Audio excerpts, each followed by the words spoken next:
dua pokok renungan yang ingin saya sampaikan, yang ingin saya bagikan kepada kita semua dari bacaan Injil para saudari-saudara. Dua hal saja. Yang pertama terkait dengan baptis, karena tadi dikatakan ada baptisan dan baptisan tobat menurut Yohanes. Lalu berikutnya sedikit pengembangan. Nah, yang pertama Bapak Ibu para saudari-saudara terkait dengan baptis. Dalam bacaan hari ini kita diajak mengingat kembali apa manfaat baptisan bagi orang beriman. Dalam Injil tadi diingatkan, datanglah Yohanes ke seluruh daerah Yordan dan memberikan baptisan yang menganugerahkan pertobatan serta pengampunan dosa. Para saudari dan saudara, dalam tradisi kita sebagai orang beriman Kristiani, sekalian ini membahas terkait dengan pengetahuan yang benar terkait dengan iman kita sebagai orang beriman Katolik. Maka kita senantiasa diingatkan akan satu teologi Katolik yang mengajarkan kepada kita yang diimani turun-temurun, yang mengatakan baptis adalah pintu gerbang bagi sakramen-sakramen yang lain. Maka kalau kita mendengar baptis adalah pintu gerbang bagi sakramen-sakramen yang lain, maka nalar sederhananya para saudari-saudara, bagi kita yang sudah dibaptis, tentunya kita didorong untuk semakin sering dan semakin, kalau dalam bacaan kedua tadi, bersuka cita, sama seperti Paulus senang berdoa bagi jemaatnya, maka kita pun diajak untuk senang juga menyongsong sakramen-sakramen dalam gereja. Maka bagi orang yang sudah baptis, maka harapannya adalah senang menerima sakramen-sakramen yang lain. Maka sore hari ini ada satu orang yang akan dilantik, itu namanya tahap kedua, yang minggu depan akan menerima baptisan. Maka sama, refleksinya sama. Jadi kalau kita mau dibaptis, mau menerima baptis, maka target kedepannya adalah saya akan menjadi semakin senang menerima sakramen-sakramen yang diberikan oleh gereja. Maka kalau mau saya senang akan sakramen-sakramen karena saya sudah menerima baptis, berarti kan saya boleh menerima sakramen yang lain. Maka saya akan menerima yang sama seperti SIM Bapak Ibu para saudari-saudara. Kalau saya sudah menerima, kalau kita sudah menerima SIM A, pasti kita akan suka pergi dan yakin pergi naik kendaraan, dan kemudian akan sering pergi. Nalarnya demikian. Kalau kita punya SIM SIM C atau SIM A, jadi kalau kita punya, langsung kita semakin sering pergi dan senang pergi pakai kendaraan dan merasa aman. Sama baptis itu demikian.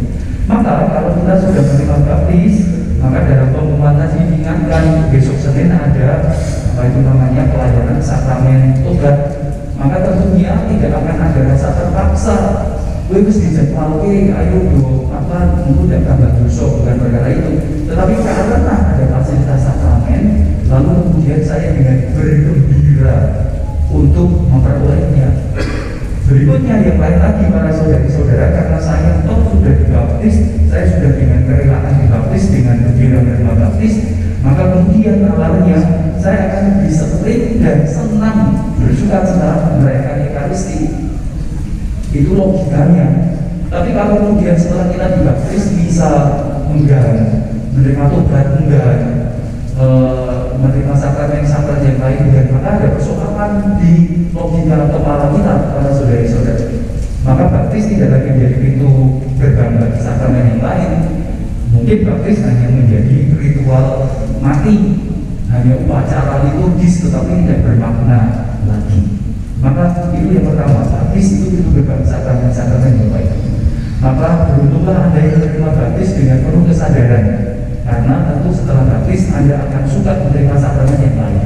Bahkan kalau sakramen yang lain tidak diberikan, Anda akan alun-alun minta, seperti cerita janda miskin dalam kitab suci, minta terus sampai diberi. Maka itu gagasan pertama, baptis itu berbagi sakramen. Maka semoga setelah kita menerima baptis, kita mau mengakses sakramen-sakramen yang lainnya. Ekaristi juga semoga setiap hari semakin tambah yang mengikutinya. Karena apa? Karena perayaan sakramen pertama-tama diberikan kepada mereka yang sudah menerima baptisan. Kalau belum menerima baptisan, dan tidak bisa menerima sakramen yang lainnya secara utuh. Itu para saudari-saudara yang pertama. Nah, yang sekarang yang kedua Bapak Ibu terkait dengan kelanjutan terkait dengan baptis dan sakramen yang lainnya. Nah, hari Jumat kemarin Bapak Ibu para saudari-saudara ada yang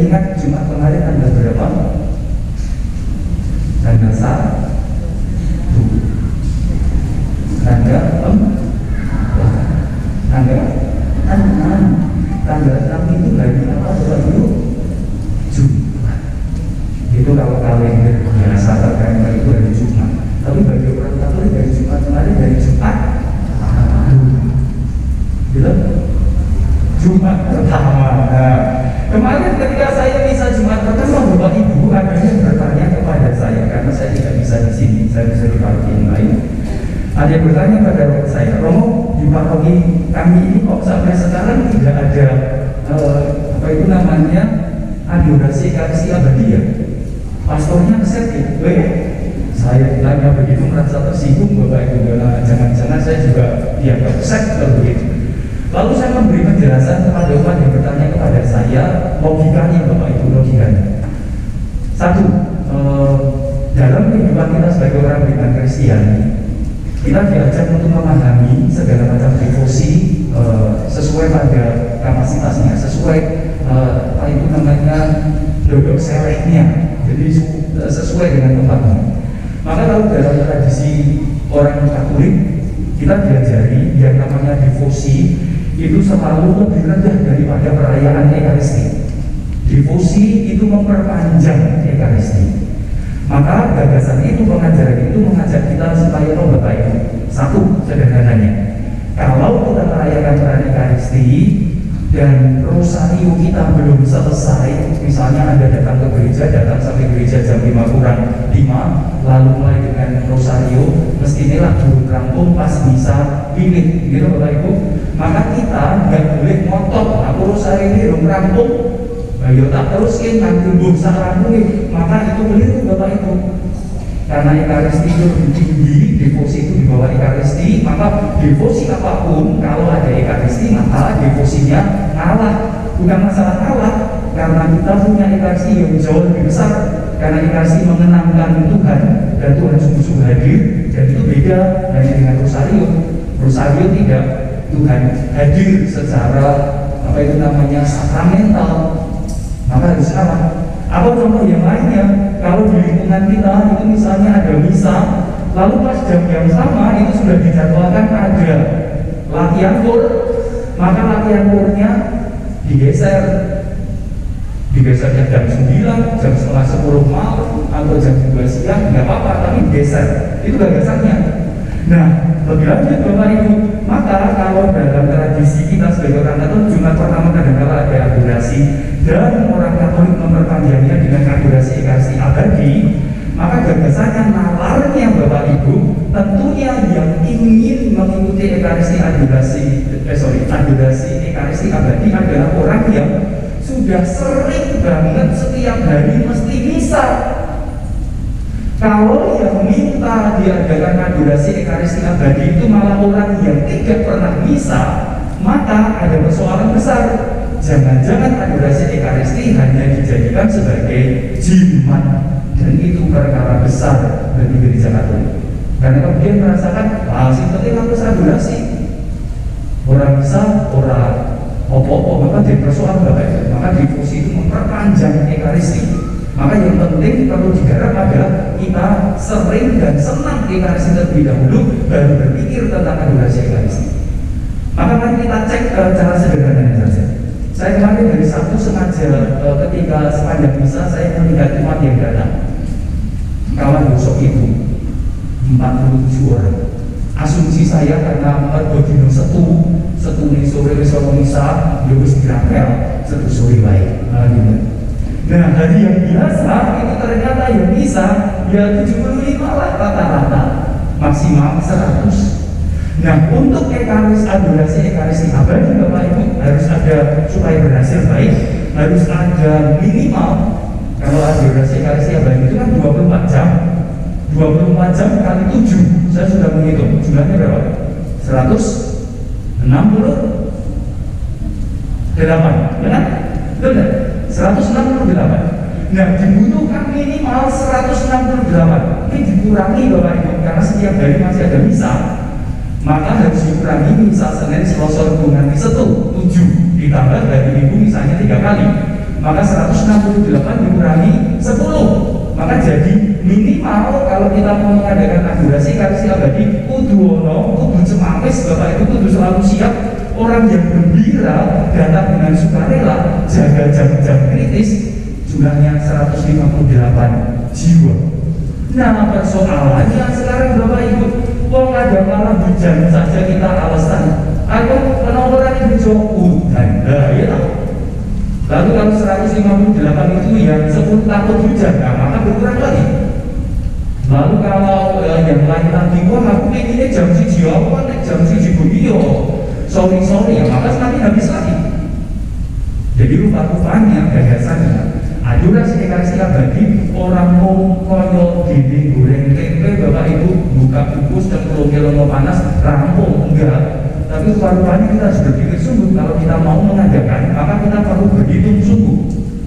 Anda perlu mau dijadwal jam 12 malam, jam 3 pagi, jam 6 sore dan macam-macam. Gue enak banget kalau kita yang mengatakan yo gawe, yo gawe. Setelah itu sih juga sepuluh pasture kan mau main saja. Enggak bapak ibu. Kalau begitu saya akan memaksa umat Sanjaya ini dan umat Barnabas ini supaya setiap hari jaga begitu. Karena lingkungan gereja ada di Sanjaya dan Barnabas. Lalu nanti akan ada umat lingkungan Markus dan lingkungan yang baru. Karena alasannya jauh, tidak ada sepeda, lalu akan ada muncul alasan mungkin aduk-aduk. Bapak Ibu kita punya persoalan. Satu, baptisan itu membuat kita harusnya semakin senang dengan perayaan Ekaristi, senang menerima sakramen-sakramen yang diberikan oleh gereja. Tetapi nanti dulu kalau kemudian kita mau membuat suatu devosi. Mengapa? Lebih gawat lagi devosi Ekaristi Abadi.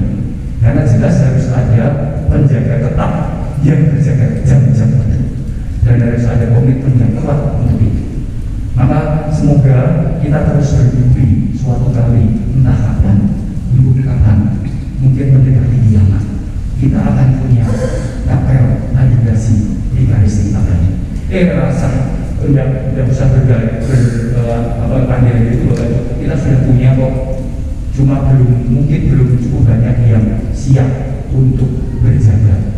Nah, maka sore hari ini konklusinya Bapak Ibu, maka bagi Anda yang sudah baptis dan Anda yang merasa semakin gembira karena baptisan saya menerima sakramen-sakramen gereja Katolik, maka nanti setelah misa saya tunggu di depan pintu gereja sebelah sana. Kalau ada yang mendaftar sore hari ini 158 wiwit esok adorasi Ekaristi Abadi tak buka. Tapi kalau belum mau siji tok wiwit ketua lingkungan Sanjaya. Aduh Bapak Ibu, sok baik kalau begitu. Makanya Bapak Ibu baptisan mendorong kita dengan sukacita menerima sakramen yang baru.